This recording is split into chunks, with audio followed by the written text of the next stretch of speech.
Хүргэе 2018 оны 4-р сарын 5-р сарын 1-ний өдөр болж байгаа юм байна. Улаанбаатар хотод 2018 цаг 1 минут шинэ сар эхэлж байна. Хаврын сүүл сар. За өнөөдөр ерөнхийдөө улс орнд өрнөж байгаа үйл явдал гол анхаарал татсан халуун сэдвүүдийг тэргүүлэгч мэдээллийн веб хуудасуудын бичлэн нийтлснээр үзэгч та бүдгийн санал оролцоотой ярилцъя гэсэн бодол байгаа. Радио FM 103.6 төлгөн сонсох хэлбэрт Монгол коммент нэвтрүүлгийг түгээж байна.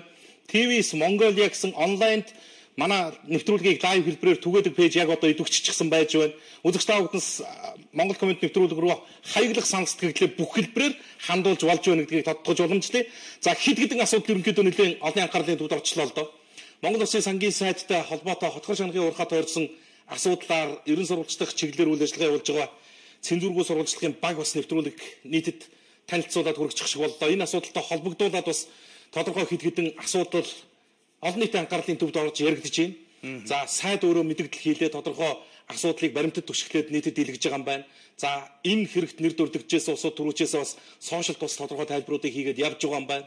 За Монгол Улсын ерөнхийлөгч бас өнөөдөр бүтээн байгуулалтын бас тодорхой үн цэнтэй үнэлэмжтэй гэж хэлж болохоор ийм шагналыг 3 томоохон бүтээн байгуулалтад нэр цогж олгосон гэсэн ийм мэдээллийг нийтэд хүргэж байна. За албан тушаалын хэрэг гэж хэлэгдээд байгаа нэг оюутлогоон гэрээтэй холбоотой энэ хөрөнгө оруулалтын гэрээтэй холбоотой саатуулагдсан улсууд дээр бас одоо тодорхой хууль хяналтын байгууллагаас үргэлжлүүлэн хорих тухай санал шаардлага ирснийг прокурорын байгууллага авч хэлцээд бас зарим нөхдүүдийг нь за Монгол Улсын хил гайлаар нэвтрэх хэрэггүйгээр хилийн хорионд бас гадуур байцаалтыг нь үргэлжлүүлэх заримыг нь бол 15 хоног хүртэл хугацаатаагаар үргэлжлүүлэн саатуулах ийм мэдээллийг бас нийтэд өгчих шиг боллоо.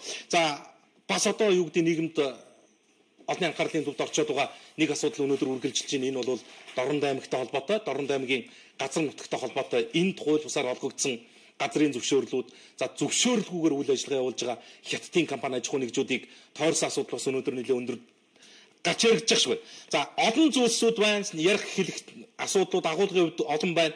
За Монгол коммент нэвтрүүлгийнхаа ураг хэлээд өнөөдөр ерөнхийдөө нэвтрүүлгийг нэлээд шуурхай байдлаар яриад болж игэл бас цагталтаа өдөр өдөрт нь гар хүрээд явахгүй бол болохгүй ийм нөхцөл байдал үүсэж байгаа учраас хоёулаа урайгаа хэлээд нэвтрүүлгээ хэлээ. Чамд одоо нэвтрүүлгийнхэнд нэмэх орчлоо байна уу? Засгийн газрын ерөнхийдөө бас доктортой байх уугүй юу гэдэг асуудал яригдсан нэг юм асуу юм болсон шүү тий. Тэгээ ардсан намын зүгээс бол одоо засгийн газрыг огцруулна гэдэг ийм үндслүүдийг гаргаж ирээд ер нь идэвхжүүлнэ гэдэг ийм байрыг өчигдөр бүлгийн уралдааны дараа мэдгдсэн шүү дээ. Зөвхөн засгийн газарт хариуцлага тооцно гэдэг. За өмнө нь бол эрх баригч хүчин өөрснийгөө сөрөг хүчнтэйгээ нийлээд унгасан.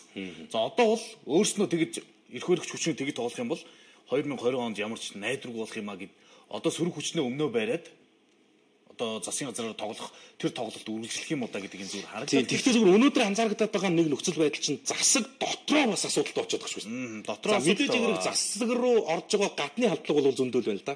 Засгаас энэ засгийн газрын одоо нэр бүхий 2 сайтын сугалж авч нүдэх ч юм уу одоо энэ 2 сайттайгаа хариуцлага тооцож чадахгүй бол бүрэн бүрэлдэхүүнээр нь огцруулж гэдэг юм уу ийм асуудлууд байж хаад дотроос хүлжилдсэн ийм нөхцөл байдал байна гэсэн ийм мэдээллүүд бас сошиал явж эхэлж байна. За энийг гэрчилсэн үйл явдлууд бас өнөөдрийн Монгол комментээр яригдах юм. Ураг хэлж. За. Монгол комментэд нэгдэцгээе. За. Эхний мэдээллийг Icon цэгийн тэргүүлэгч мэдээллийн веб хуудсын нүүр хуудсан дээрээс онцолчихъя. Icon дээр Монгол Улсын ерөнхийлөгч Халтмаагийн Баттулга үндэсний бүтээн байгуулалтын дээд шагнал төрийн гэргийг гардууллаа гэсэн мэдээллийг онцолсон байна. Монгол Улсын ерөнхийлөгч Баттулга өнөөдөр төрийн асал хүндэтгэлийн өргөнд 2017 оны шилдэг бүтээн байгуулалтаар шалгалсан төсөл хөтөлбөрүүдийг гүйцэтгэсэн байгууллага эздэд үндэсний бүтээн байгуулалтын дээд шагнал төрийн гэргийг гардууллаа гэж байна да. За ямар үндэслэлд ямар зарилгаар энэ төрийн гэрэг олгогдож байгаа юм гэхээр Монгол Улсын ерөнхийлөгчийн тухай хуулийн 9-р зүйлийн нэгдэх хэсэг Монгол Улсын ерөнхийлөгчийн 10 оны 254 дугаар тогтоолыг тус үндэслэн зарлиг болгох нь гэдэг. Ингээд төрийн гэрэг шагналаар шагнал сугаа гэдэг энд ингэж байгаа юм. Нэгдэн за энэ үуч шин дэвшилтэд технологиг нэвтрүүлсэн нийгмийн эдийн засаг барилгын салбарын хөгжилд үнэтэй хувь нэмэр оруулах хүч бүтээн байгуулалт эрэл компани байшин үйлдвэрлэх комбинатыг за мөн Монгол Улсын их сургуулийн номын сангийн бүтээн байгуулалтыг 3 дугаарт нь Өмнөговь аймгийн 70 задгад сумын шин суурьшлийн бүсийн бүтээн байгуулалтуудыг тус шагнал сугаа гэсэн ерөнхийлөгчийн зарлиг гарсан байна. За ингээд нөгөө эрлийн цементийн үйлдвэр шинэ нөгөө байшин үйлдвэрлэх комбинат гэж байсныг шинжилэн зассан шүү дээ. Энэ чинь нөгөө хил амтай бондын санхүүжилттэй. За ямар ч үс энэ бол төрийн үндэсний шилдэг бүтээн байгуулалтаар шалгарч байгаа юм байна. За төв сургууль буюу Монгол Улсын их сургуулийн номын самтаа бол ярих юм байхгүй. Энэ бол үндсэндээ бол ихтэй сургуулиудын номын сангийн чиглэлд бол үндсэндээ хувьсгал хийцсэн. Хэрвээ оюутан залуучууд хүсвэл үнэхээр одоо зориултын чиг шугамар нь ашиглаж чадах юм бол энэ номын сан 24 цагаар оюутан залуучуудын өмнө нээлттэй байдаг болчихсон.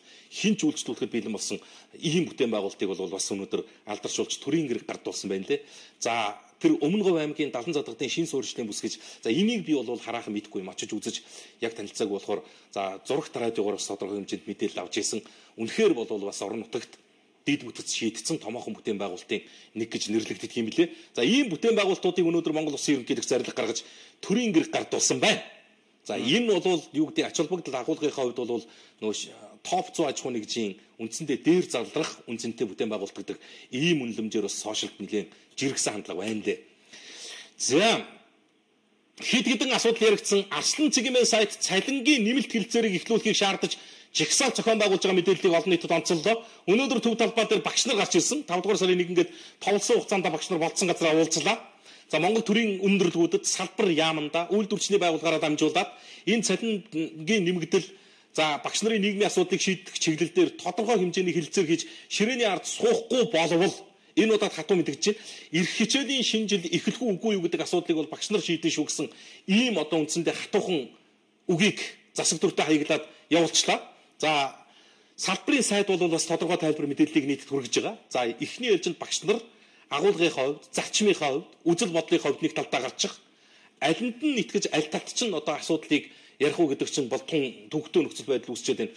Хоёр үзүүртэй, хоёр үйлдвэрчэнтэй, хоёр жагсаал зохион байгуулагчтай ингэж явах юм бол энэ ажил алхам чинь үр дүнд хүрэхгүй. Ямар ч байсан багш нарынхаа төлөө дуугарж байгаа.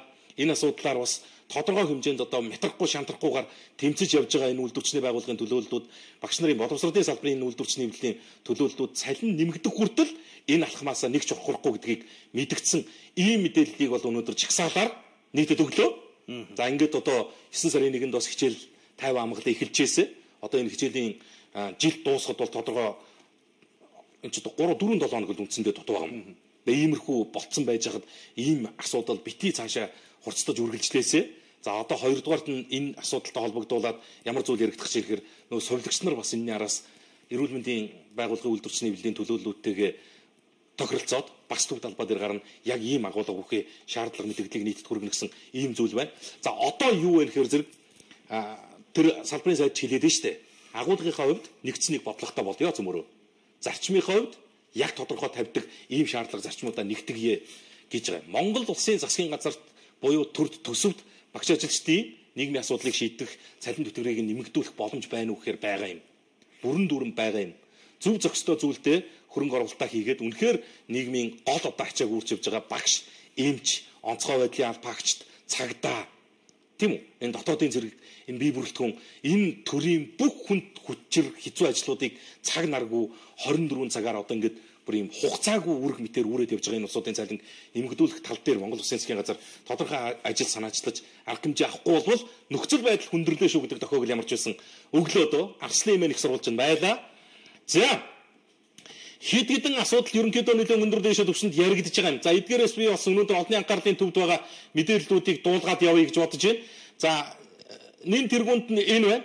Айтомын сайт дээр Бямс сайхан баяр цогт нарыг 15 хоног үргэлжлүүлэн орохоор шийдлээ гэсэн мэдээлэл байна. Сангийн сайд гэсэн баяр цогт татварын ерөнхий газрын даргасан ариунсан Эрдэнэс Монгол компанийн гүйцэтгэх секретар ажиллаж байсан Бямс сайхан нарыг оюутлогоо хөрөнгө оруулалтын гэрээ болоод гүний уурхай санхүүжилтийн төлөвлөгөө Дубайн гэрээг батлахдаа эрх мэдэл албан тушаалын байдлаа уруулан ашиглаж хууль бусаар бусдад давуу байдал олгосон байж болзошгүй гэдэг үндслээр Америктай тэмцэх газраас шижигчнэр тач 4-р сарын 1-ээс баривчилсан. За өнөөдөр болвол энэ улсуудыг үргэлжлүүлэн 15 хоногоор сунгаж хорих ийм шийдвэр гарч байгаа гэсэн мэдээллийг Айтомын сайт нийтэд хүргэлээ. За бас одоо зарим нэр бүхий улсуудыг суллсан байна. Суллахдаа Монгол улсын хилээр гадагш нэвтрэхгүй байх ийм хоригдор үргэлжлүүлэн байцах ийм шийдвэрүүд гарч ийн. За хид хідэн ийм сонирхолтой зүйл байгаа юм. Жишээ нь баяр цогтыг гэдэг хүнийг буруутгах байгаа үндэслэл нь болохоор Дубайн гэрээ гэдэг ингээд тодтогдсон байж байдаг. Тэгээ хин дудаа яг ямар оролцоотой вэ? Дубайн гэрээ гэдэгтэй холбоотойгоор саатуулагдсан байж байгаа сайхан бэлгийн үйлдэлтэй ерөнхий сайд гэсэн Санжийн баяр бас очоод буруутгахтаад явж идэг энэ нөхцөл байдал ямар учиртай вэ гэдгийг бас ойлгох ойлголт бол харах зөв миний хувьд бол бас үүндээ хэцүү нөхцөл байдал байна. За ойлгож байгаа зүр энэ улсуудыг зөвтөө буруутай гэдгийг нь шүүх эрх мэдэл одоо надтай ч юм уу бүжиж ч юм уу хинт нэгэнд алгалт Мэдээж хэрэг ард иргэд бол өөрөөсөө үнэлтэ өгөөд л явж байгаа энэ асуудал дээр. Нэг зүйл нь юу юм гэхээр улс төрийн шийдвэрийг шүүж ялж болдго юм гэдэг ийм нөхцөл байдал л одоо өнөөдөр яригдж байгаа байхгүй. За баяр цогт буруутай үгүй юу? Баяр буруутай үгүй юу? Сайхан бэлэг буруутай үгүй юу гэдгийг шүүх бол ингээд шийдээд тэр цагт нь одоо бид нар ам бардам зүйлийг хийж болно л да. Буруутай бол энэ бол гинтэн гэдгийг нь хийж болно. Тэрнээс өмнө энэ усуудыг чинь бас ингэж ялалж бас болохгүй. Нэг нөхцөл байдал нь юу юм бэ гэхээр яг энэ танхимд байсан бусд хүмүүс нь яагаад зүгээр байгаа юм гэдэг зүйл байна. Энэ улс төрийн шийдвэр байсан шүү дээ. Хоёрдугаар хөрөнгө оруулалтын гэрээг хийх. За маш муу хийсэн гэх юм бол тэр муу гэрээг хийлцгээд байсан нөхдүүд яагаад энэ одоо жишээ нь даштрожийн зоригт юм уу? Яг үннийг хэлэхэд тухайн үед засгийн газрын бүрэлдэхүүнд байсан гэрхэм төрийн жолоо атгахчихсан явж байгаа энэ нөхцөл байдлууд хүртэл яригдчих болно л доо. За ямар ч байсан ийм шийдвэр гарлаа гэдэг мэдээллийг iTime цэгийн сайт онцолсон байхыг би үзэгчдэд дуулгаж байгаа. За эрүүгийн цагдаагийн газрын 3 албаагчийг ялдагтгчаар татсныг TV5 сошиалоор дамжуулсан. Тагнуулын ерөнхий газрын мөрдөн шалгах хэлцээс цагдаагийн албаагчид гүйцэтгэх ажиллагаа явуулахдаа хууль зөрчин бусдыг тагнаж чагналсан учраас эрүүгийн хэрэг үүсгэж ялдагдагчаар татах хүсэлтэд нийслэлийн прокурорын газарт өнгөрсөн 7 хоног түргүүлсэн. Тэгвэл прокурор хэргийн материалыг хянаж үзээд цагдаагийн албаагчдад эрүүгийн хэрэг үүсгэн ялдагдагчаар татсан байна. Дээрх цагдаагийн албаагч нь цагдаагийн ерөнхий газрын эрүүгийн цагдаагийн албаны 3 албаагч байсан байна гэдэг ийм мэдээлэл байна. За ингэхээр юу болж байна одоо? Одоо бол цагдаагийн ерөнхий газар эрүүгийн цагдаагийн албаны нэр бүхий 3 албаагч сэтгүүлчдийг тагнасан гэдэг нь үндэслэлтэй бөгөөд үнэн болоод ирлээ шүү дээ. Үндэслэлгүй хэрэг дээр эрүү өсөхгүй тийм үү? Прокурор хэргийн материалтаа танилцсан байна энэ 7 хоногийн туршид. За ингээд энэ асуудал нь агуулгын хувьд үнэн болохыг нь гэрчилж байна. Дахиад энэ ямар явн явсаар ямархуу нөхцөл байдалд хүрэж ирэхээр зэрэг үндсэндээ нөгөө үг үзэл бодлоо илэрхийлэх маш үнэн цэнтэйгээр олж авсан тэр язгуур ирэх ашиг маань хумигдж байна л да. Бас судлаачид, шинжээчид түрүүчээс ярилцлага тайлбар өгөөд эхэлсэн байсан. За хуульч Оросоо оллоо цэгийн сайт дээр ярилцлага өгсөн байсан. Хэвлэлийн цензур иргэн ирлээ гэдэг гарч байгаа. Өөрөөр хэлэх юм бол эрх баригчдын зүгээс хэвлэл мэдээллийн хэрэгсэл тогтоосон цензурээ буцаагаад олж авч байгаа юм байна. Энийг гүйцэтгэх байгууллага буюу хууль хүчний байгууллагын оролцоотойгоор хэрэгжүүлж эхэлж байна. Монголын хэвлэл мэдээллийн салбарт аюулын харанга дэлдэж эхэлдэ. Маш олон жилийн өөхгүй тэмцэл, маш олон хүний хүч хөдөлмөр, маш олон хүний амь нас эрүүл мэндийг золион байж олж авсан үг үзэл бодлоо илэрхийлэх үндсэн ардчлалын язгуур ирэх ашиг бол хумигдлаа шүү гэдэг ийм ноцтой зүйлийг хэлсэн байсан. Олоо цэгийн сайт дээр байж байгаа энэ хүний ярилцлагыг бас үзэж таах ороод үзээрэй. Энэ зөвхөн нэг салбарын асуудал биш шүү. Энэ зүгээр л одоо хоолоо олж идэж байгаа хэвлэл мэдээллийн салбарт ажиллаж байгаа энэ чинь хэдэн ажилтан 4000 орчим сэтгүүлч байна гэнэ үү? Энэ улсуудын асуудал биш юм аа. 3 сая 200 мянган иргэний үг үзэл бодлоо илэрхийлэх мэдээллийг үнэн зөв олон ургалж өнцгөөс олж авах язгуур эрх ашиг руу улс төрийн томоохон бүлэглэл хууль хүчнийхээ байгууллагыг аппаратаар нь ажиллуулж орж ирж байгаа ийм том компанид ажил юм шүү. Энэ утгаар нь бас яриач одоо яг тэгэхээр сүүлийн үеийн сошиал сэтгүүлчд амар сүртэй болчихжээ. Ялахгүй юмар сенсацлдаг болчих. Сэтгүүлчд хүн өөрөө тагнаж мэдээлэл олж авдаг хэрнээ сэтгүүлчдийг тагнахаар яагаад уурлаад байгаа юм тэр. Энэ бэлгээ гэдэг хүний юм уу, пүүжэ гэдэг хүний үгээ хэлэх, үзэл бодлоо илэрхийлэх эрхийн тухай асуудал биш ээ. Миний хэлсэн үгийг сонсох таны эрх ашигын тухай асуудал яригдж байгаа маа. Энэ агуулгаараа юм шүү гэдэг үүднээс энийг хэлэх гээд байгаа. Энэ бол бас оллоо төр нэлээд улс суурьтай. Энэ Оросоо гэдэг хүний энэ ярилцлага бол бас нэлээд юмд очиод цохилдчихсан зүйл байна лээ. За Монгол Улсын ерөнхийлөгч өнөөдөр гаргаж байгаа дараагийн нэг шийдвэр үндэслэлгүйгээр хөрөнгөчсөн шүүгчдийн асуудал байгаа.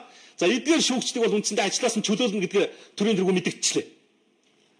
Энэ хувьдаа тэрбум төгрөгийн хадгаламжтай хүүхдэд 5 сая $5 хадгаламжтай гэд ингээд ярьсан. Улсын хурлын гишүүн Нямбатранг дэлгэсэн. Эннээс хойш ингээд хэвлэл мэдээллийн байгууллагууд за энэ чиглэлд ажиллаж байгаа төр төрийн бус байгууллагуудын оролцоотой юм хяналт шалгалт яваад авилгатай төмчг чиглэлийн үйл ажиллагаа явуулж байгаа байгууллага бас хөрөнгө оруулалтын мэдүүлгийг нэгтгэж гаргаж ирж тайлагнаад төрийн тэргуунд бол уламжилсан байна. Монгол Улсын ерөнхийлөгч бол за ийм байдлаар өөрөө хөрөнгөжсөн үндэслэлээ тайлбарлаж чадахгүй байгаа шүүгчдийг бол өршөөл байхгүйгээр үүрэгт ажиллаас нь чөлөөлөө. Монгол Улсын шүүх засаглалд боловсон хүчний нөөц бололцоо хангалттай байгаа. Шүүхийн ерөнхий зөвлөл дээр нөөцөнд байгаа шүүгчд бол маш олон байгаа. Энэ улсуудаасаа сэлгэж ажиллаулаа гэдэг ийм чиглэлээр ерөнхий зөвлөлийн удирдлагад бол үүрэг өгсөн байна лээ. За ерөнхийлөгч эрх мэдлийнхаа хүрээнд бол үндэслэгүй хөрөнгөчсөн шүүгчдийг бол үүрэгт ажиллаас нь чөлөөлнө гэдгийг хэлжлээ. За одоо яасан хэр зэрэг шүүхийн ерөнхий зөвлөл ямар шүүгчд чинь энэ гаргаж ирсэн хөрөнгө оруулалтынхаа мэдүүлгийг тайлбарлаж, таниулж, танилцуулж, ойлгуулж чадахгүй байгаа. Тэр шүүгчдийнхаа нэрсийг өгөө гэдэг ийм нөхцөл байдал явж байна. За ингээд ер нь асуудлууд нэлээ яригднаа. За сэтгэлдлүүд ирсэн байна. Сэтгэлдлүүдээсээ бас дуулгая. За юу гэж үнэ? За оюу толгоогоо харин савраас аврах хэрэгтэй байна. Ард иргэдээ Монголын хамаг баялаг түүхий чигээрээ хяналтгүй урсаж байна гэсэн байна. Эрх мэдэлтэй эрх ашиг хөөдөг хүмүүсийг шийтгэж чадах нууц ноёнтнууд алгуудаа гэсэн байна. Хүүхдийн мөнгө нөхөж олох болов. За хоёр дүү дамжид үсье. Тэгэж байхаар төр засагтай хандъя. Бид нар төр устай шүү дээ. За юун тодорхой юмыг өмөрөөд байна уу да гэсэн байна. 1072 хувьцааны талаар мэдээлэл байна уу? Хулгай чадварчин генерал Золиг за юу гэж байгаа юм бол тоо энэ. Банк бол банкныхаа үйл ажиллагааг хийх ёстой шүү. Охин компаниудаараа бусдыг хохироож болохгүй шүү гэсэн байна. Тусгаар улсын бол хужаага хөөгөөч гэсэн байна. 4-р сарын хүүхдийн мөнгө хизээ өгөх вэ? Хариу өгөөч. Хужаа нар арай дэндлээ. Хятад даварч байна гэсэн байна. Онцгой үйл багчдын байрны захиалга өгч одоогоос 2 жилийн өмнө их Мондол компанид 15 сая төгрөг өгч залилуулсан. Дараагийн компани шонхрын хүсэл өнөөдөр бас л байр бариагүй өмнөх компаниас мөнгө олж аваа гэлээ. Одоо хаана хандах вэ л гэсэн байна. За угаасаа цагдаа нарын хөгийн гарууд хэрэг авлаа олон барина гэж хичээхгүй зүгээр л гомлгүйгээд буцаачих гээл сууж байдаг. Нэг цолтой махан толгоонууд болж байна л гэсэн байна. За удахгүй наад бол чин бүгд өвдөөл имлэг твтнэ ял авлаа ч имлэг твцээр байгаад гараад ирнэ томчууд чин тийм л жишг тогтцоор болсон шүү дээ гэсэн байна. За эвлэл нэгдэхгүй бол их оронгүй боллоо. Амин хувь хичээсэн зангаа жаахан их оромч болгомоор байна тамина гэсэн байна. Ерөнхийдөө минь хятад хүмүүсийн учрыг олооч гэсэн байна. Энэ хүүхдийн мөнгийг өгөөд шийдчихмээр байх юм аа. Дутагдах гажигдах зүйлгүй хүмүүс тэр мөнгө хэрэгтэй хүндээ ямар их хэрэгтэй болдгийг мэдэхгүй учраас хуулиа хурдан батлахгүй цаг алдаад байх юм аа. За талархал сайн хүмүүсийн үр сайхан сэтгэлтэй хүү яаж талархахаа илэрхийлэх учраа олохгүй өдийн хөрсөндөө хөлцөл өчөө. За аав ээж нь бурхны орон залраад удаж байгаач хамт ажиллаж байсан биднийг баярлуулж байдаг. Баттреци компани захирал төгсрөлийн цэвэн жигт тэр үеийн автобус баазын санхүүгийн албаны хэсэг ахмадууд бид чин сэтгэлээсээ талархаж ухаанд дүүдээ урам зориг улам их амжилт урдуудаанаас жарлыг хүсэн өрөөё төлөөж Балжир Ганбаатар намсрааж өг гэсэн хүмүүсээс талархал ирсэн байна. За онцгойгийн цалин арай бага байна. Цалингаа нэмээч. Тэд нар чинь хүн шүү дээ. Тангараг өргөсөн ч гэсэн хүн шүү. Ар гэрээ үл мартан гал үерийн ус гээд байгалийн бүхэл зүйл рүү амнасаа үл хайрлан тэмцэж байгаа шүү дээ гэсэн байна. За амжилт хүсье. Энэ дээр ингэсэн бүжээ. Онцгой байдлын албаагчдын бие бүрэлдэхүүний бас цалин хангамжийн асуудлыг ярьсан. Чивтэр ингээд ярьсан шүү дээ. Нэг онцгойгийн албаагчийн тэр нэг төрсөн өдрөө тэмдэглэж байгаа зурагтаа чи санаж байна уу? Нэг юм Наполеон тортон дээр лаа зоогоод ингээд төрсөн өдрөө тэмдэглэжсэн шүү дээ.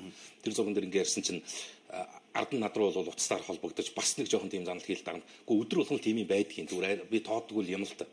Тэр бол бас арай үнэлэхгүй байсан л та. Манай онцгой байдлын газрын албаагчдын одоо бие бүрэлдэхүүнүүдийн гар дээрээ авдаг сарын дундч цалин бол ерөнхийдөө 800,000-аас дээшээ болсон шүү гэж. Тэгээ би бол тэр дарагтаа санал нийлэхгүй байхгүй. Яг үннийг хэлэхэд гар дээрээ 800,000 төгрөг авчдаг онцгойгийн албаагч бол юм ярихгүй. Дуурахгүй.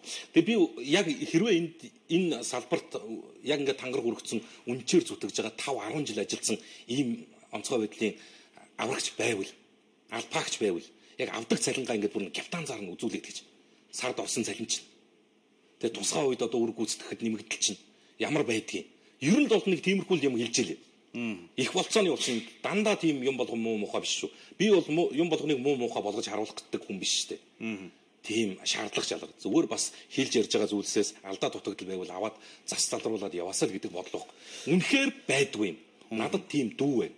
Энэ албанд ажиллаж байгаа бүр орон нутгийн бүр онцгойгийн бүр ингээд салбар хариуцаад явж байгаа залууч байна. Амьдрал нь ард нь 100% орхигдсон байдаг байхгүй юу? Нийгмийн асуудал авдаг цалин би бүгдийг мэдж байгаа учраас ярьж байгаа. Тэр ингээд бүтэн алба салбарыг гүтгэж байгаа юм шиг нөхцөл байдал үүсгэж. За дараагийн нэг ийм ноцтой мэдээллийг би үзэгчдэд хүргэж хэлэх үү. За би энэ сэтгэлийг наадахтай холбоотой юм шиг үү те. За Дорнод аймгийн Хэрлэн сум Чойбсон хотын нутаг дэвсгэр Тэрлэн голын ногоон бүсэд хятадын ноосны үйлдвэр баригдаж байгаа бөгөөд шат шатны засаг дарга нар амаа хөдөөсөн аятаа таг чиг байна. Дорнод дуудахгүй хятад хүүхдээр дүүрхнэ. За хятадуудаа зөвлөж Монгол ялна гэсэн яллаа гэсэн яасан бэ? Өнөөдөр 3 сая хужаа ирнэ гэдэг үнэн үү? Дорнодод эзэн байна уу?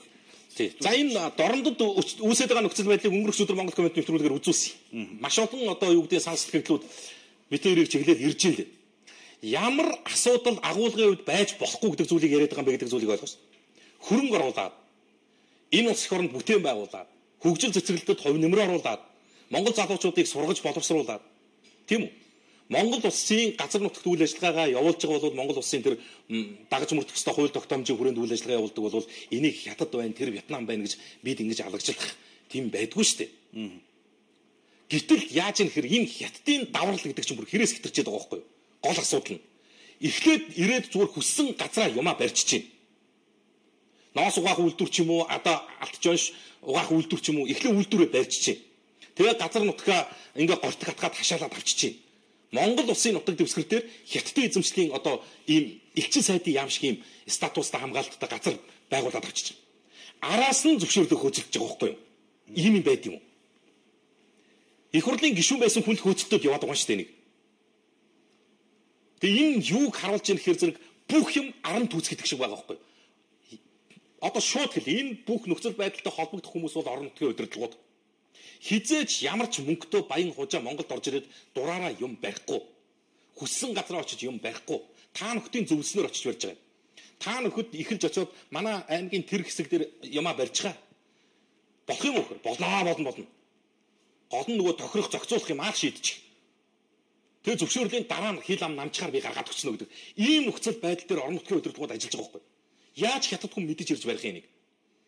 Яаж хятад хүнээс тийм бүдүүн зүрх гарах юм бэ? Та бүхэнд би одоо өнөөдөр ээлжид бичлэгийг нь АТГ цэгийн сайт дээр байна. Дорнод аймагт эзэн байна уу? Хятадууд зөвшөөрлгүйгээр үйлдвэр барьсан гэдгийг аймаг орон нутгийн удирдлагууд мэргэжлийн байгууллага нь хэвлэл мэдээлэлээр мэдлээ. Зөвшөөрлгүй байхад барьчихсан. Дарга нарын энэ өгөл үнэхээр гайхал төрүүлээд байгаа юм аа. Ийм том барилгыг баригдаж дуустал харддаг юм уу? Аймгийн дарга нарын хараа их муудаж гэж. Одоо ингэж л хэлэхээс өөр юм байхгүй.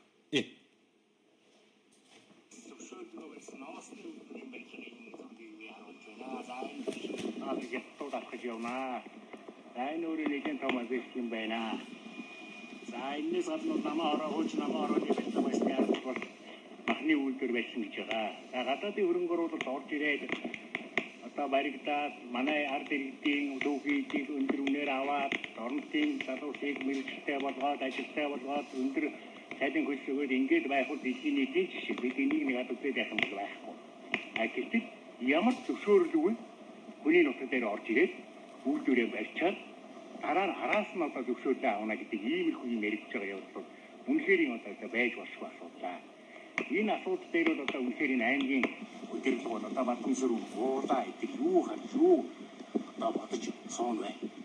Ингээд газар нутгийн хот дотор нь ятууд орж ирээд үйлдвэр барьчаад байж хад тэрний хажуугаар нүдэн боогод явдаг үйл баймаар л санагдах юм. Тэгээ мэргэжлийн байгууллагууд нь болохоор бид зөвшөөрөхгүй юм аа зөвшөөрөхгүй байсаар барьчаад байна гэдэг юм яриад байх юм. Энэ одоо арай гинтэж байгаа юм шүү. Энэ Дорнод аймаг эзэн байна уу? Энэ төрийн албан хаагч юу хийж байна? Ингэж одоо хятад эслэгдэж үнэхээр дуусч байгаа юм байна. Энийг одоо үнэхээр харуулахгүй, хэлэхгүй бол шүүмжлэхгүй бол нэг юм бодохгүй бол үнэхээр болохоо байжээ. Би бол энэ дээр зүгээр энэ аймаг орон нутгийн удирдлагуудыг бол одоо арай дэмжиж хэтэрч байгаа юм шүү нөхдөл минь. Та нар харахгүй байгаа мэт мэдээгүй байгаа мэт зөвшөөрөл өгөөгүй байгаа мэт бариулчаад тэгээд дараа нь араас нь зөвшөөрлийн өгч хятадуудтай хойволддог ийм одоо нэг заваан хятадуудад бариулсан бүлдэрдүүлсэн юм а одоо багэж аймгийн дарга нараа энэ ч арай дэмжиж байгаа юм биш үү. Тэгэхэд үйл ажиллагаа явуулъя, юм эрхлэе, орлого олъё, ажлын байртай болъё гэдэг ард иргэд нь монголчууд нь өөрөө хүсээд байхад тэр нь олдохгүй. Тэр байтхан бол энэ хавьд газар авсан байсан монголчуудынхаа Дорнодчуудынхаа газрын зөвшөөрлийг бүгдийг зуцалсан гэж байгаа. Гэтэл одоо хятадууд ингээд бүр маш том юм барьсан. Одоо тэгээд тэр баахан хятадууд бөөгнөрөө өөрийнхөө нутаг дээр байгаа юм шиг хэлцээ. Тэг ингээд байж. Ингээд энэ бичлэг явнаа. үндсэн нөхцөл байдал үүсэж байгаа проблемыг л маш ойлгомжтой тодорхой гаргах хэрэгтэй хэлэл өглөө л дөө.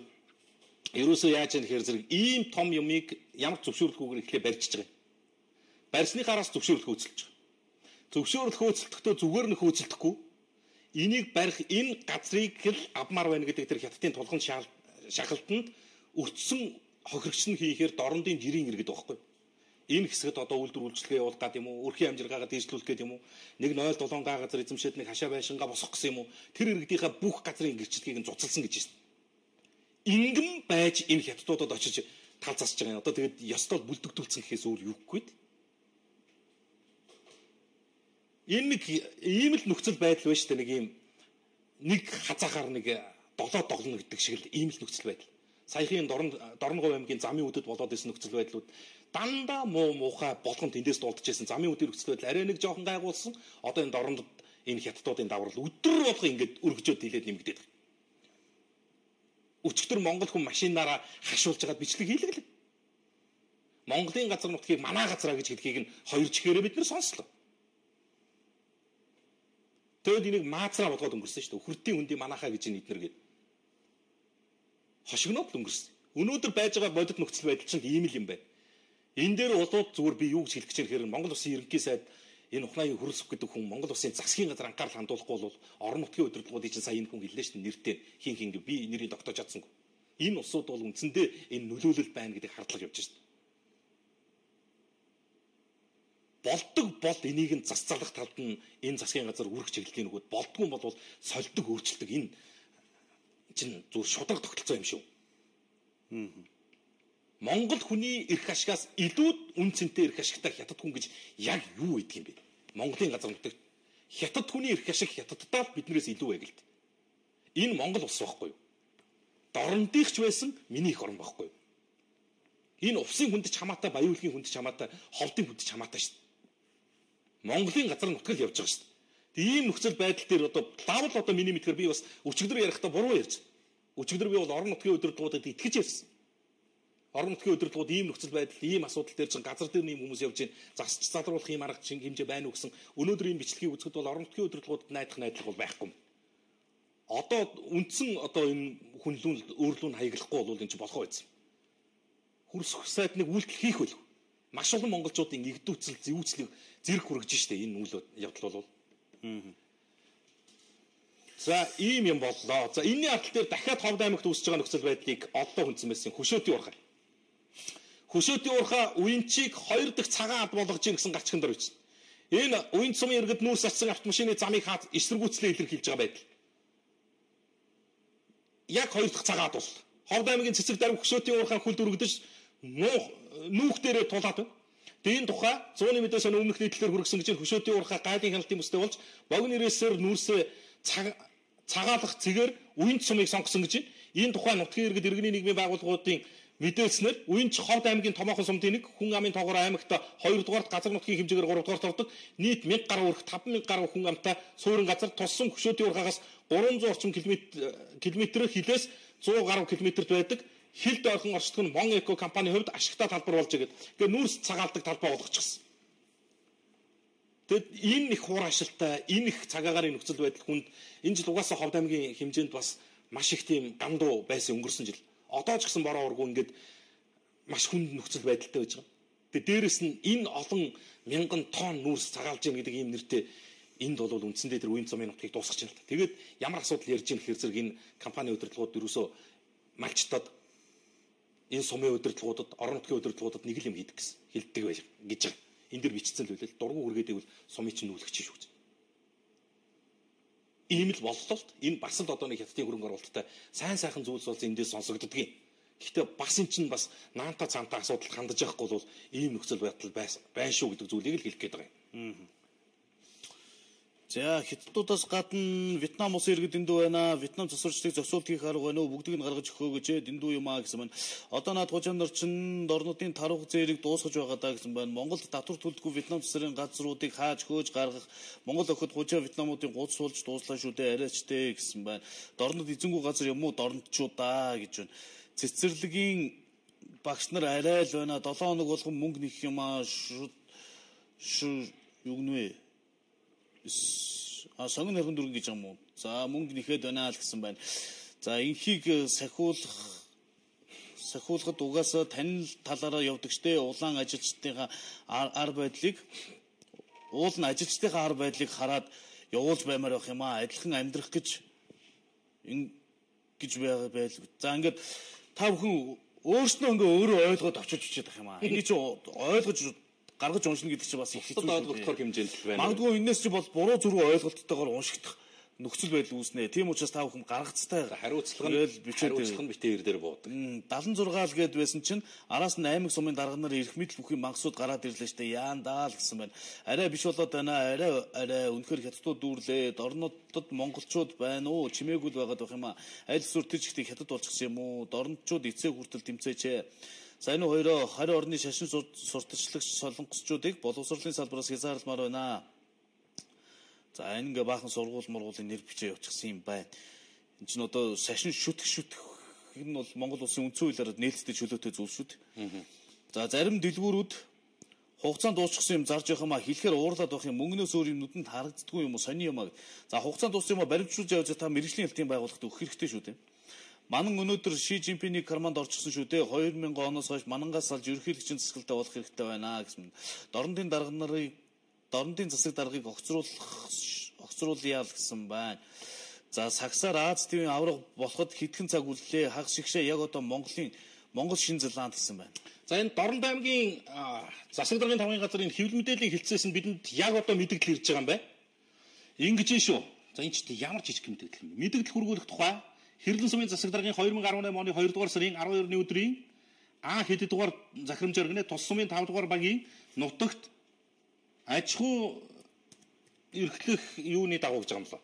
Ерөөсөө сайн гаргагдаж уншихгүй. Үйлдвэрлэлийн зориулалтаар 11200 м2 газрыг Хэрлэн сумын иргэн насан буянд эзэмшүүлэх асуудлаар тусгайлан хүргүүлсэн тайлбар хүргүүлэх тухай 18 оны 2 дугаар сарын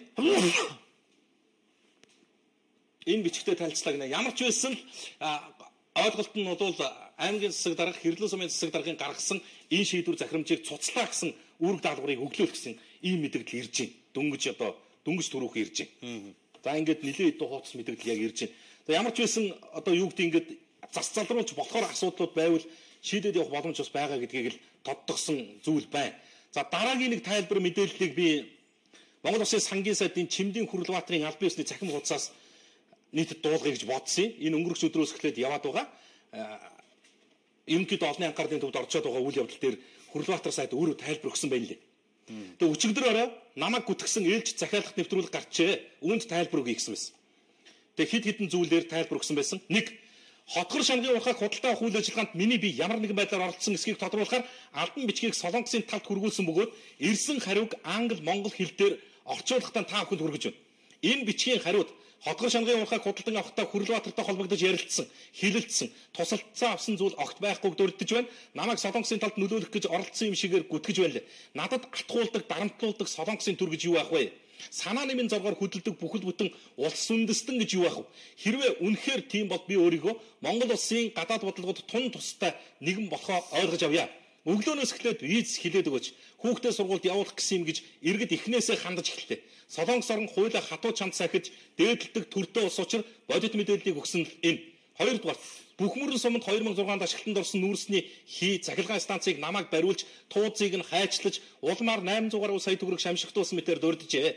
Гэтэл тэр үед миний бид сайд битгийг л улсын хурлд нэр дэвшгээж мдээгүй төрийн албанд зүтгэж явсан ч бас үнэн.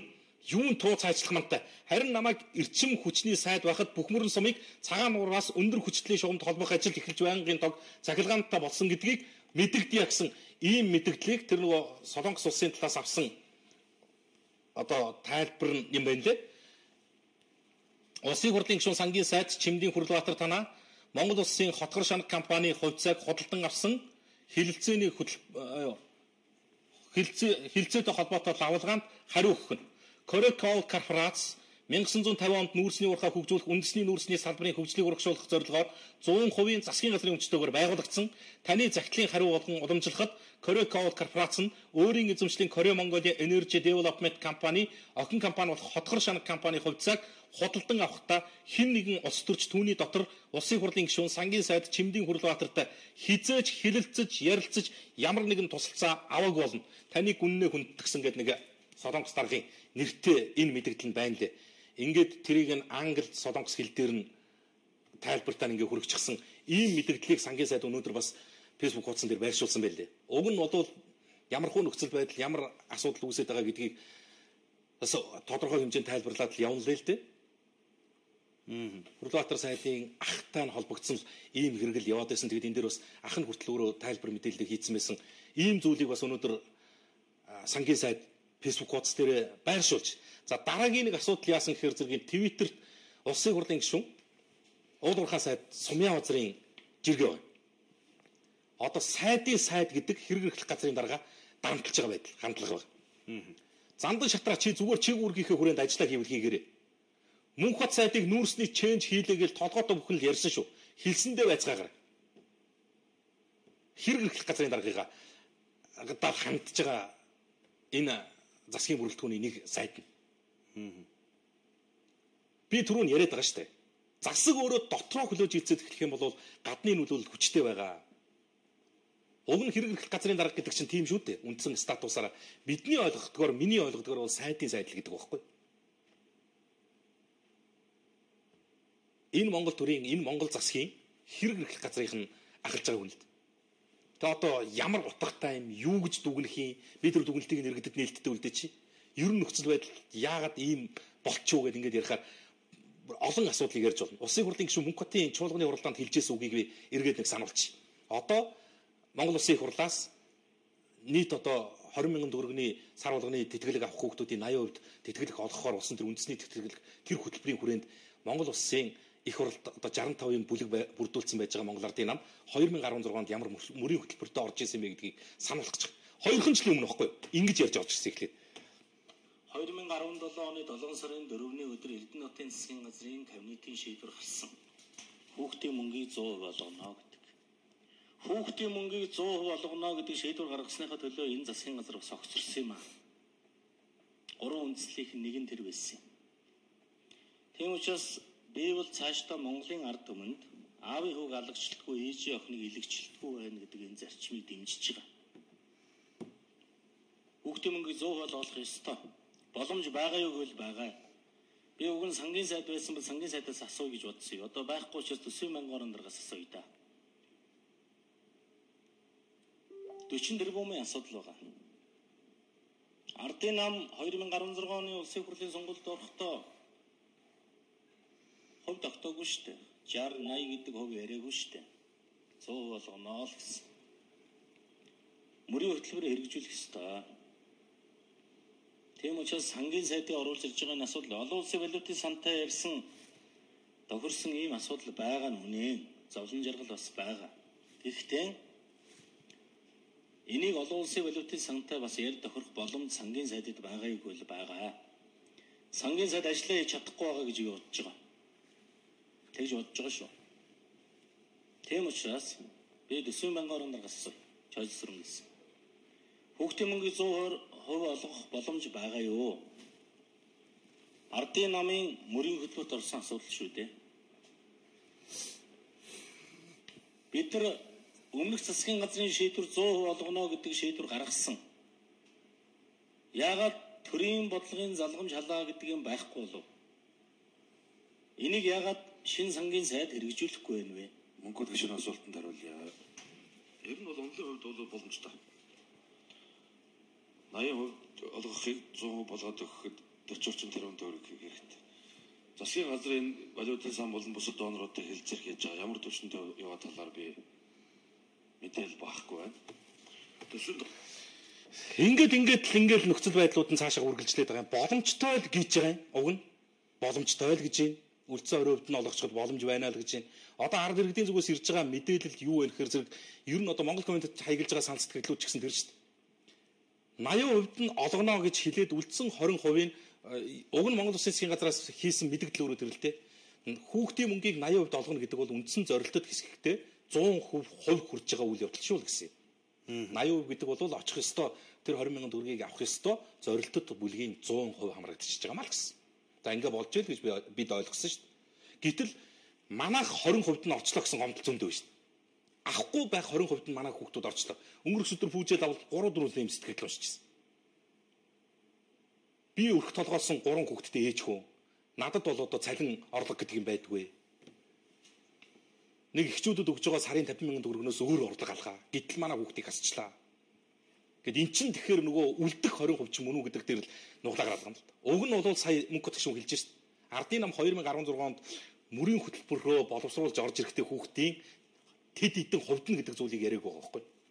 100% болгоно л гэдэг л зүйлийг ярьж л дээ. 60% нь өгнө. Дараа нь явцын дундаа 80 болгоё. Интер гэдэг зүйл байхгүй. Анхнаасаа 100% гэдэг л ямиг л ярьсан юм биш. Тэгээд түр худалж байхаар түмэн олон чинь ингээл ийм л барьцгүй байна л.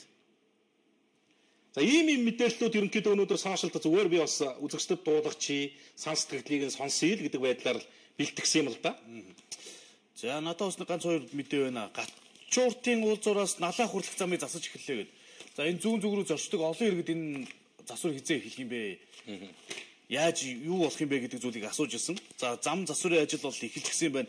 Энэ замыг чинь 63 65 онд барьж ирсэн юм байна шүү дээ.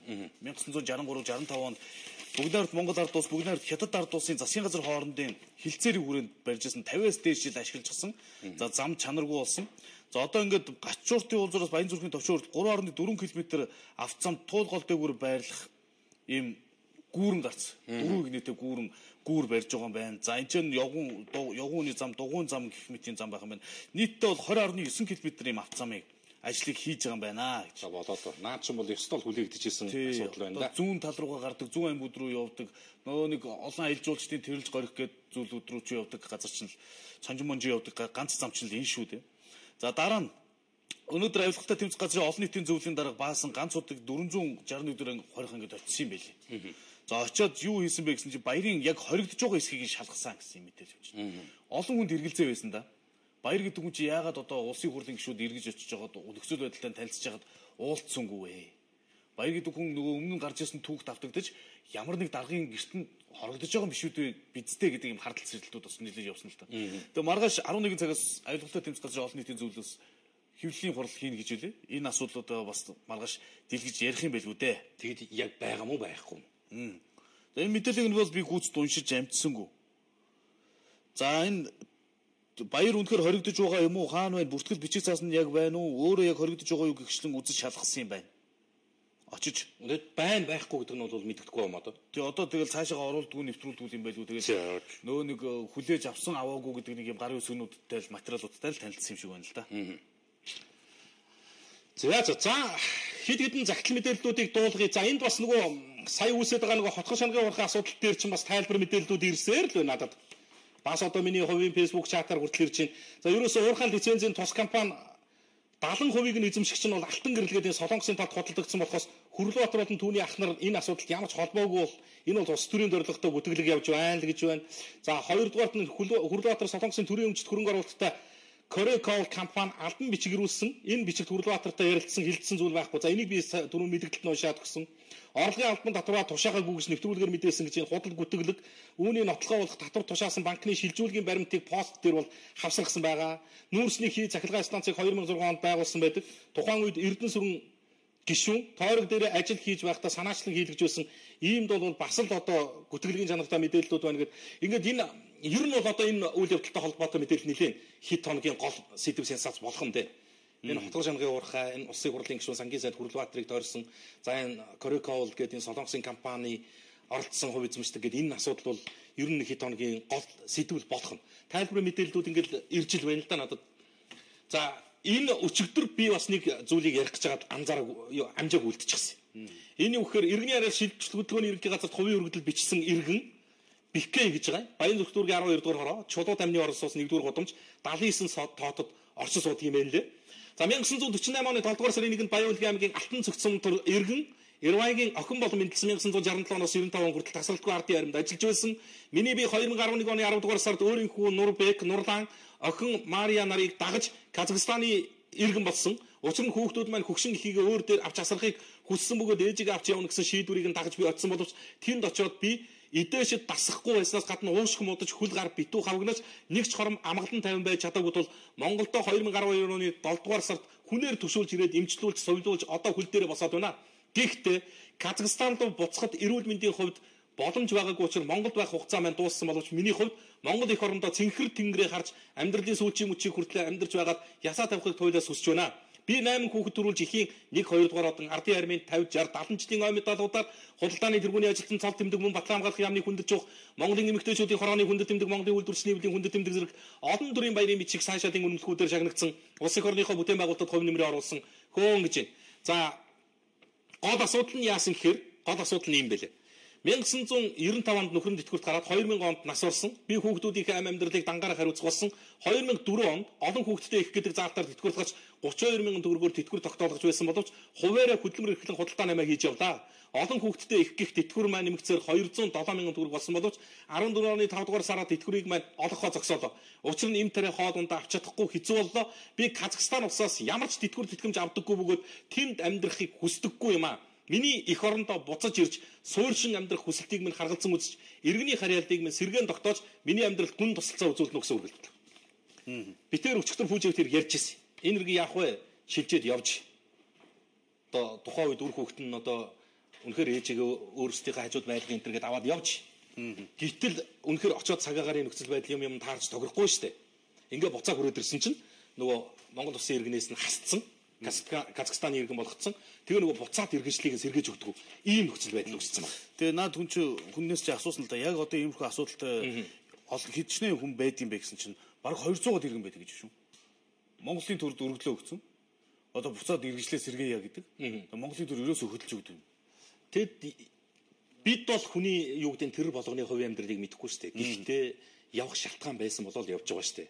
Буцаад Монголоо гээд ирж байгаа энэ хүн хэллээ шүү дээ. Цэнхэр тэнгэрээ харж байгаад ясаа тавья гэж. Би Монголдо төрсөн Монголдо дуусъя. Үгүй яагаад болдгоо юм бэ?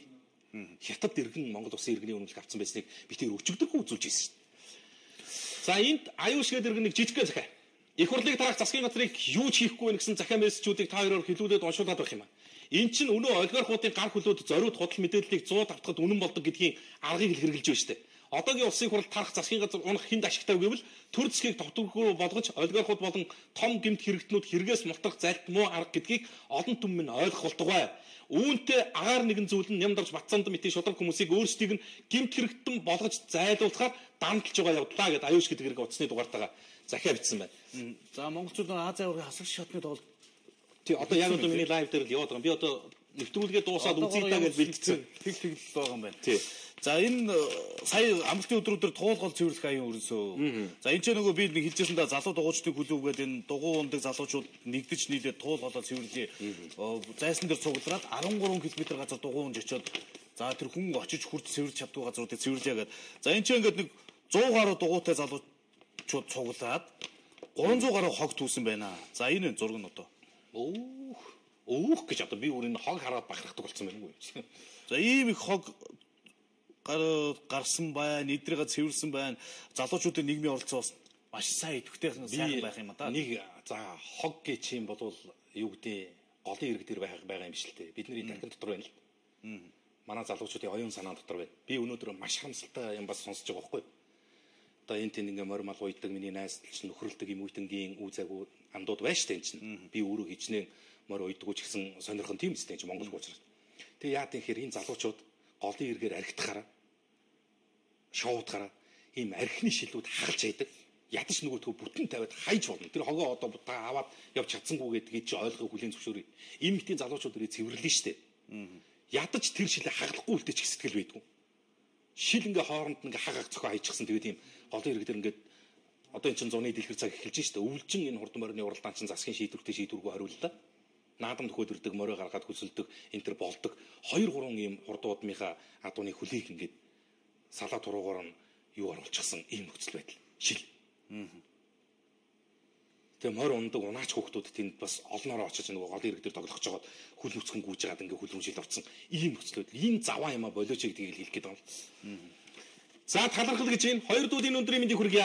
Халдвар тэмдгийн эрчим тэмцэлгээний тасагт миний бие нэлээд хүнд ирж цөөхөн хоног жинхэнэ тангарахтаа үнэнч өвчтөн хүний төлөө нойр холоо хасч хөнгөн шуурга үйлчлэж элдэг зан мэрэгжлийн өндөр чадвар дайчлан ажиллаж эмчилж сувилсан асар хурдан идгэж өглөө тасгийн эрхлэгч Чимбаяр их юмч ууган чимэг баг юмч наран цэцэг совилогч чамцал ундрах оюун дэлгэр мэнд баяр пүрвсүрэн отгон цэцэг гэдэг энэ олон хүмүүс байна да. Асрагч тунгалаг туяа улам нэмэх чимэгмаа зүрх судасны их юмч цэцэг дулам та нартаа баярлалаа талархлаа дахин илэрхийлье хамт та нарын ажил хөдөлмөрт чинь өндөр сайхан амжилтыг хүсэн өрөө баярлалаа эвсэг хамт олон та нартаа өндөр настан цэрэн долгороос гэсэн талархлын захаа хавдар судлалын үндэсний төвийг хаягилж ирлээ. За гадуур эрс зэгсэж байна. Энүнхий хужаанаар хараач сэрээч гэсэн байна. За Оросуудаа оруулмаар юм да. Ядаж бензин хямдах юм биш үү гэсэн байна. Орхон аймгийн үйлдвэрчний ороо ард иргэдийг чирэгдүүлж байна гэсэн байна. Би их орноо хөндлөхгүй байгаа юм чинь гадаад их яаж хайрлах юм бэ? Төр цасанд байруулж байсан мөнгө байраад үхэх юм шиг. Одоо энэ одоо юу гэж юм бол. За би энийг одоо ингэ уншижээ. Гадаад хан яаж хайрлах юм бэ? Төр цасанд байруулж хүмүүс мөнгө байраад үхэх юм шиг яарахтаа Монгол босгох кампанитай болсон шүү дээ. Би одоо энийг юус ойлгохгүй.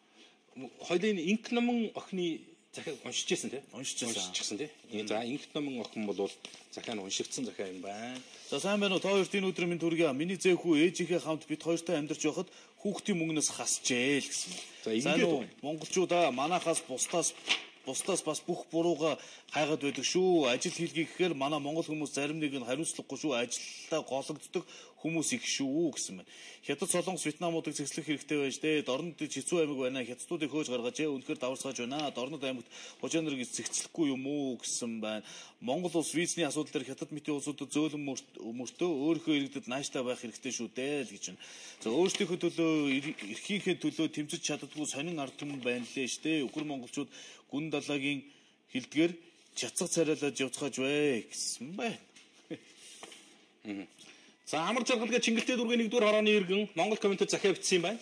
Авлаа. За Монгол коммент нэвтрүүлгийн хамт олондоо ажлын өндөр амжилтыг хүсье. Цагтлаач өдрийн мэндийг хүргэе гэсэн байна. За энэ нэвтрүүлгийг бэлтгэж ажил хэрэг болгоод ард нь гарч өнө мөнийг олохын төлөө ажиллаарай гэж бас хүсэж байна гэж нөгөө комментийн мөрөөр гэдэг нэвтрүүлгийг нэхэж байна да. Бүжиж хамаас нэхэж шүү.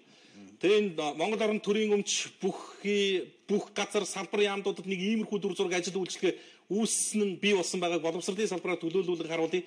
Ер нь манайхан хаанаа нэгэ барьцаанд орсон учраас ажил урагшлаж ахиц дэвшил гарахаа болчлоо. За ингээд хид хідэн ноцтой асуудлуудыг бичиж ирүүлсэн байна лээ. Ингээд энэ хүн ажилд албан тушаалаа тэлэн 100 сая төгрөгөөр авч байсан энэ энийг баримтгүй юм зүйлийг бол яахгүй л дээ. За асуудал нь бол яг эргээд битээ ирдээр буучих юм. Зөрчлийн тухай хуулиар одоо дөрвөөсөө нэг юм байж байгаа л нэг юм 2 сая төгрөгийн дарамт байна. Тэгээд энэ асуудлаа та баримтжуулаад ирж болно. За Хөвсгөл аймаг Улаан уул сумын ард иргэдээс Монгол коммент нэвтрүүлэгт бас хаягсан захиа ирсэн байна. За Хөвсгөлөөс ирж байгаа захиа ийм захиа байна. За Улаан уул сумын зах хязгаар нутагт төрийн албан байгууллага уналтанд орж байна. Энэ асуултыг цааш нь Улаанбаатар хотод Монгол коммент нэвтрүүлэгт хандаж Улаан уул сумын ард иргэдэд загтал явуулж байгаа юм шүү. Та нар үүнийг улсын нийгмийн халамж буюу Хөвсгөл аймгийн халамжийн байгууллагад хандаж хяналт шалгалтын хараанд нь оруулж Хөвсгөл аймгийн Улаан уул сумын халамжийн мэрэгжлийн сургууль төгссөн хүнээр ажилдуулмаар байна. Мэрэгжлийн хүмүүс цаана нь олон байгаа шүү дээ. За ингээд өргөдөл гаргасан улсуудын нэрийг ингээд бичсэн байна. Санал яаралтай шаардлага хэрэгтэй байна шүү. Хээл хахуул хэрээс хэтэрлээ Хөвсгөл аймгийн Улаан уул сумын ард иргэдийн хохироож байгаа засаг дарга удирдлагууд нь анхааралтай аваач гэсэн ийм захиа нийт ард иргэдээс гэж төлөөлөөд Монгол коммент нэвтрүүлэгт хаягдагдаж ирсэн юм байна. Боцоо нэвтрүүлгийн маань цаг өндөрлөж байгаа юм байна. Өнөөдөр чинь 55 хүртэл явсан биш. Тийм биш. Ямар хурдан 55 минут өнгөрсөн юм. За ингээд өдрөдөртөө бас Монгол комментэд хаягдагдсан сан сэтгэгдэл захидлуудыг би бас боломжтой уншаад дуулгаад явж байгаа. Нэгдсэн нийлсэн сан сэтгэгдлээ бичсээрүүлсэн бүх үзэгчдэд баярлалаа. За ерөнхийдөө бол одоо шинэ сар гарч ийн нэвтрүүлэг үндсэн эфирт зарлагдж байгаа метражтаа илүү дөхөж ажиллах гэж хичээж өрнөлдсөн. За 103.6 радио FM сонсох хэлбэр дамжуулж байгаа баярлалаа. За TVS Mongolia пэйж бол та бүдгийн өмнө үргэлж нээлттэй байгаа гэдгийг тодтогч уламжлалын сан сэтгэлээ цензургүй илгээгээрэй. TVS Mongolia пэйж бол Монгол коммент нэвтрүүлгийн аль бие усны онлайн түгээгч шүү гэдгийг тодтогчод уламжлая. За тэгээ өөрийгөө хэлье да. Монгол комментэд нэгтгэцгээе.